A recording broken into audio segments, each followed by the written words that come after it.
Before we start, YouTube has limited my channel's reach after recent policy changes.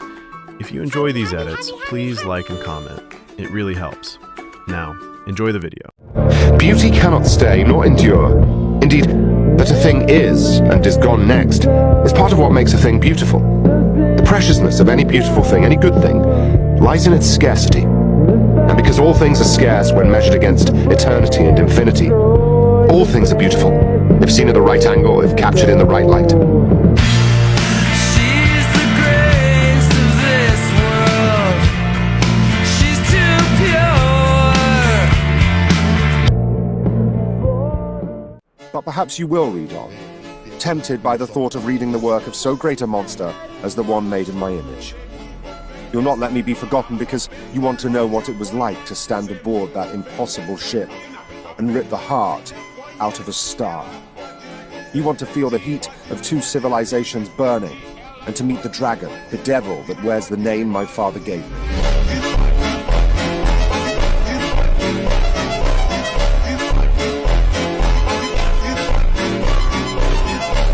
There are endings, reader, for all things, and before long, one such ending came.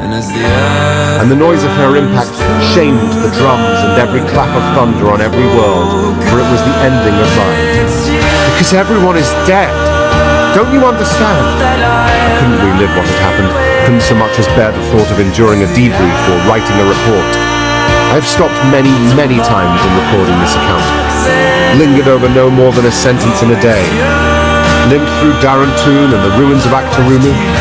Even after so long, there is no true healing. There are only scars, wounds not even my writing and my art could heal. I can't do it. I can't. I had been so long alone, and it was too much. Far too much. I thought I would be ready. Thought that after all these years and centuries, after so many false starts, that I could write of her end.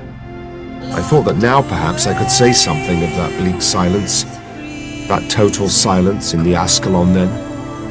But there is nothing. Nothing. No words can enclose that silence or capture the blackness on the holograph where she had been. I would sooner relive every hour on the walls of Dar Yagon, every night in the pit, blood dripping from my ear, would sooner stomach the blood and screaming of the prophet's coronation feast than endure that terrible silence. And yet, it is ever by my side. I can hear it even now. It is with me always. If I but set down my pen and call her name, she will never answer me. Not ever again. I wanted her. More than 100 years together by then. And it wasn't enough. I still wanted her. Always her. Only her. You should not despise him for what he is. We are all shaped by our suffering. That we are only what we are is ever our chiefest sin. Pity him his trials and have mercy on him and yourself. Why should your burden be light? We are beasts of burden, we men. We struggle, and by that struggle are filled. Grief is deep water, they say, but not all tears are grief. Swim, you old fool.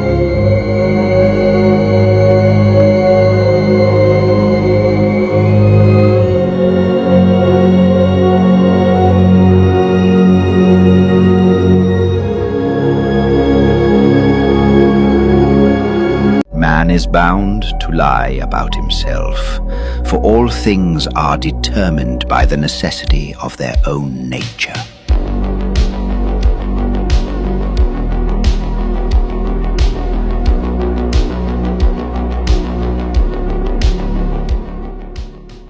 I could have dozens of sons and daughters, but only one you.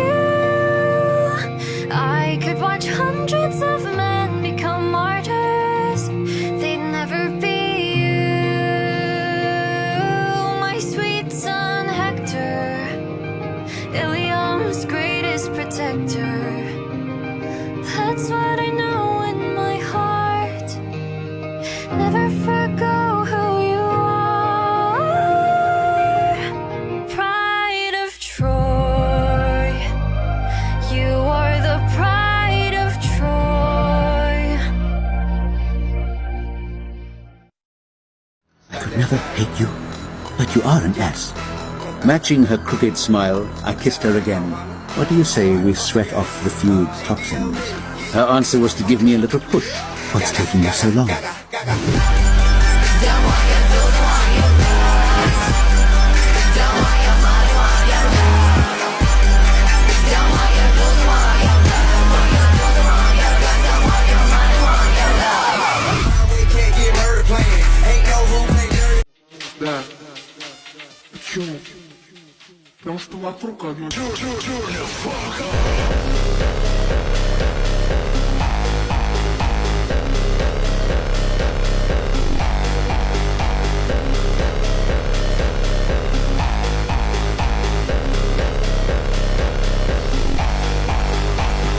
The quiet had interfered from above the stage like the gods of ancient Greek theatre.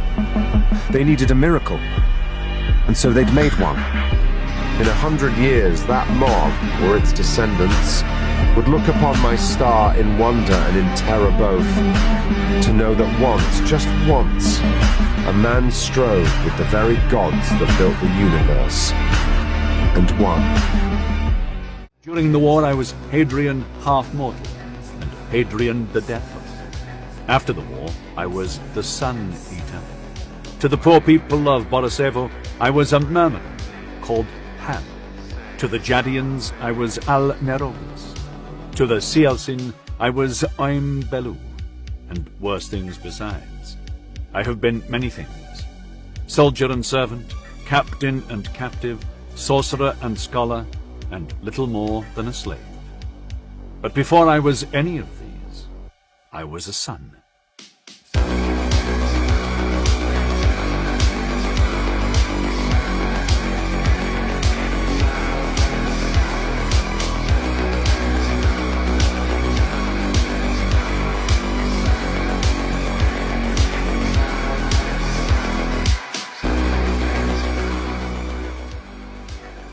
The light of that murdered sun still burns me, as if it were the light of God's own heaven that burned the world.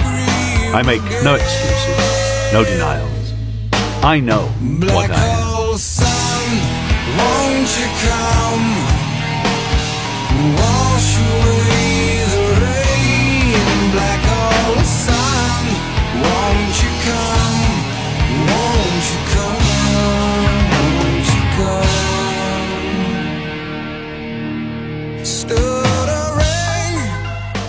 I saw how he had made our creation, ordering it by his will.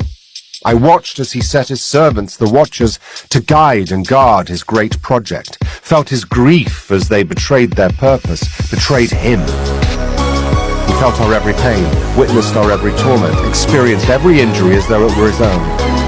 Still he would not stop us, for to stop us would be to destroy the very thing that made us what we are. And feeling that pain, I understood the why at last. He suffered to see our suffering, and so our suffering made us more like him, who knew our every hurt. There are endings, reader, and this is one. Some parts of me will forever lie on English, in the canals and the Colosseum, in the castle and the Bastille of Borisevo. It lies with Cat at the bottom of a waterway, and on the killing floor of the Colosseum. It lies with Gilliam and Ubanari, dead at my hands, and with Anais, whom I never saw again. If what I have done disturbs you, reader, I do not blame you. If you would read no further, I understand. You have the luxury of foresight. You know where this ends. I shall go on alone.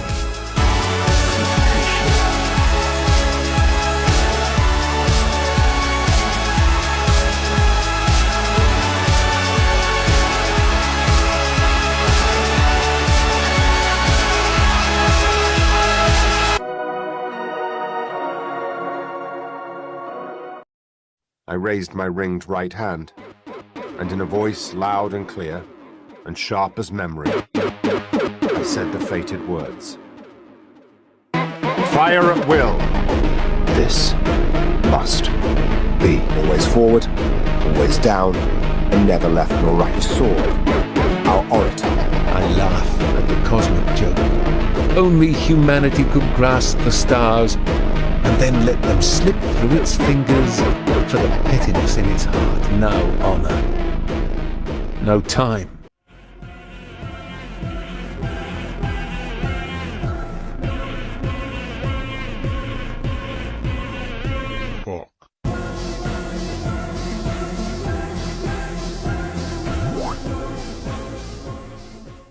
How small I felt, how meager my actions seemed, and how inconsequential. How tiny were all the actions of man against that blank and uncaring universe. How could any of it matter? How could any of us? I know better now. The universe has no center, they say, and yet the universe is infinite. Is not then every point the center of the universe, surrounded on all sides by infinite space? Copernicus was as wrong as he was right. The Earth of old was as much the center of the universe as the sun she circled. So too were Mars and Jupiter beyond. So too Delos and Dimesh, Bulgosos and Danica, Berenike and Gododin. Every place is the center of the universe. Everything matters. Every one of our actions, every decision, every sacrifice. Nothing is without meaning, because nothing is without consequence.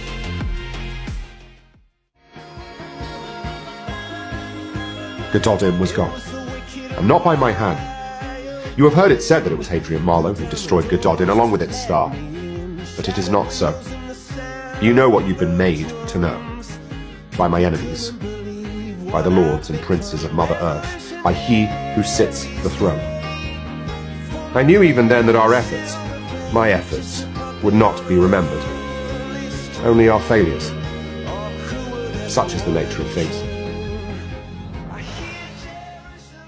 If you do not kneel, you will not leave this place. If I do not leave this place, I will destroy this world myself.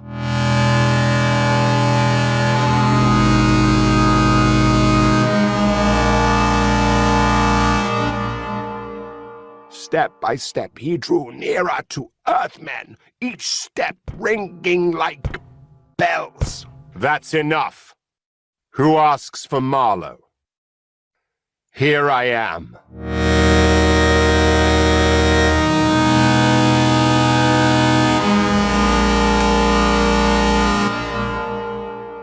The day is done. Night falls.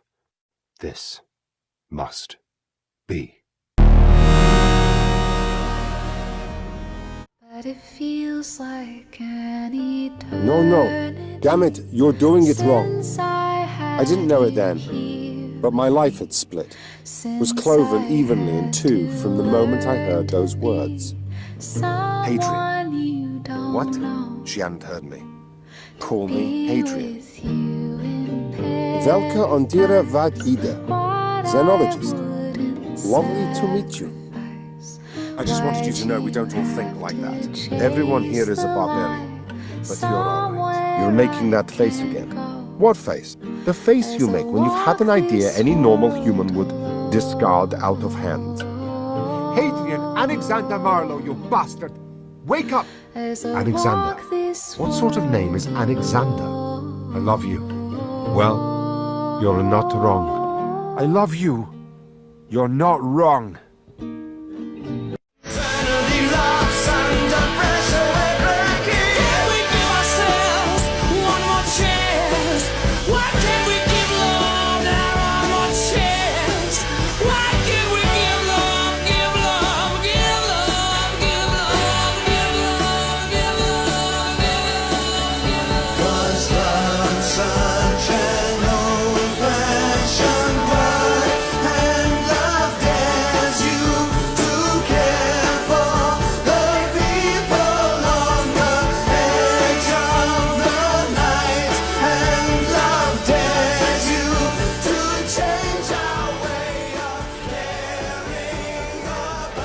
Light. The light of that murdered sun still burns me. I see it through my eyelids, blazing out of history from that bloody day, hinting at fires indescribable. It is like something holy, as if it were the light of God's own heaven that burned the world, and billions of lives with it. I carry that light, always, seared into the back of my mind. I make no excuses, no denials, no apologies for what I have done. I know what I am. You will not let me be forgotten, because you want to know what it was like to stand aboard that impossible ship and rip the heart out of the stomach. You want to feel the heat of two civilizations burn, and to meet the dragon, the devil that wears the name my father gave me.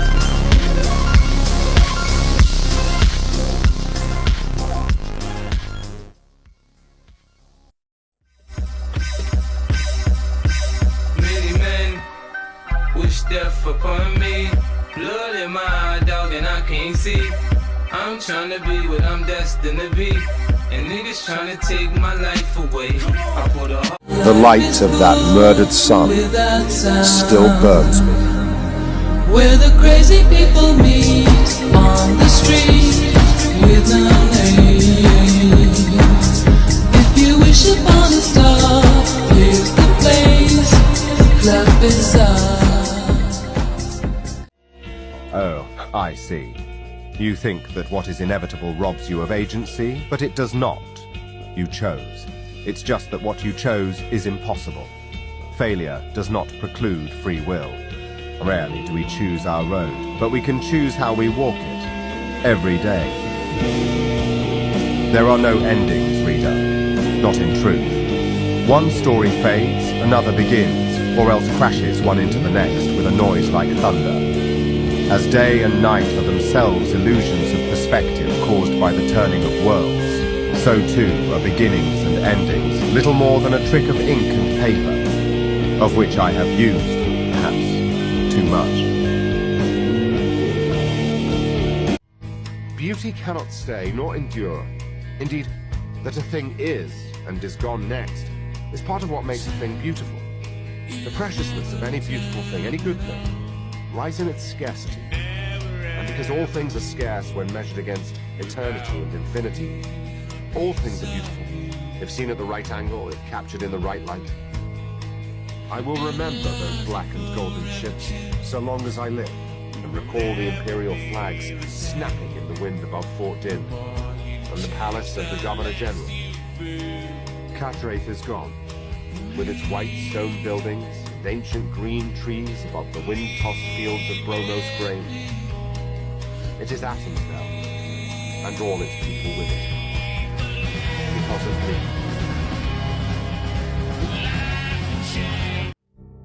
When I think of him, it is most often of that moment. When I do, he is whole.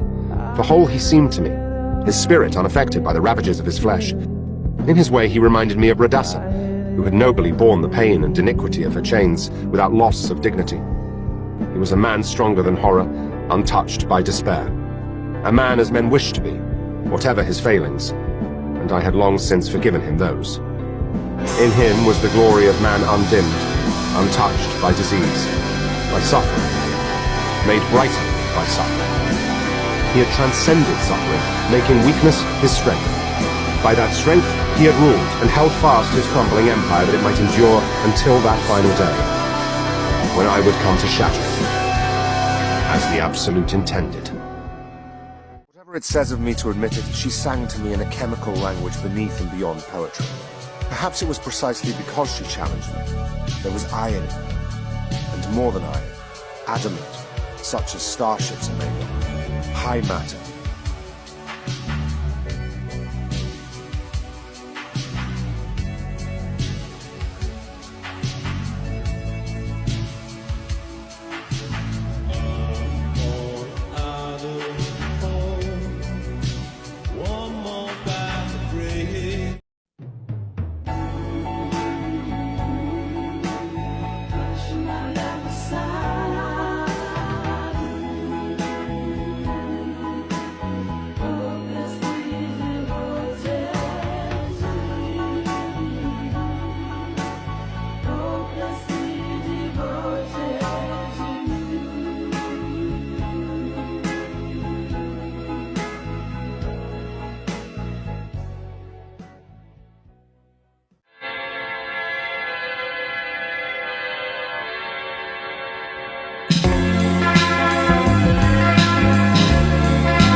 Rise now, ye tarnished, ye dead, who yet live. Tremble now with fear, for the hands of the fell omen will soon be upon thee. Speak to me, my fate. Seek the Elden Ring. Seek the Elden Ring.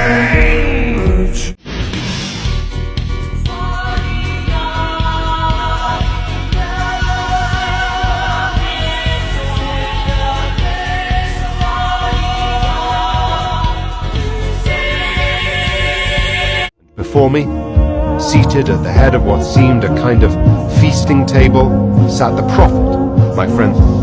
Here he is!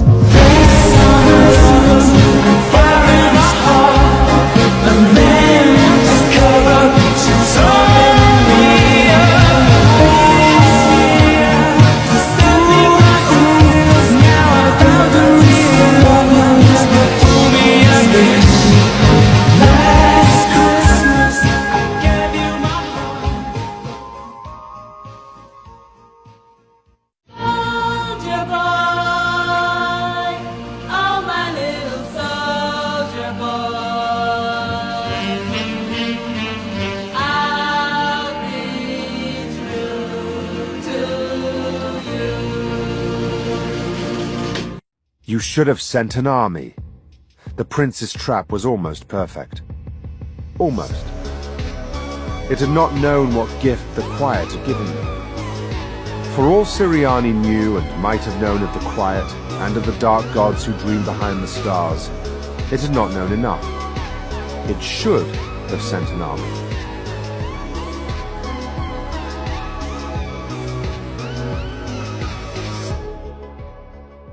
Kid next door keeps asking me where you've gone, and I tell her you've gone home. But when I close my I don't consider myself a great artist, though she made me wish I was. I couldn't have known at this first meeting how many times I would fail to capture her, in charcoal and in life. The brazen declaration of her, the pride in that upturned chin, the pointed nose and the tidy carelessness that put her above the opinions of lesser men. There's little sign of her wit, so close to cruelty, in any of the drawings I made of her, and this poor prose cannot contain her beauty, body or soul. Even holographs fail. They are only echoes, as is this. Light. The light of that murdered sun still burns me. I see it through my eyelids, blazing out of history from that bloody day, hinting at fires indescribable. It was like something holy, as if the sun were torn asunder. And it was the light from God's own heaven that burned that world, and billions of lives with it.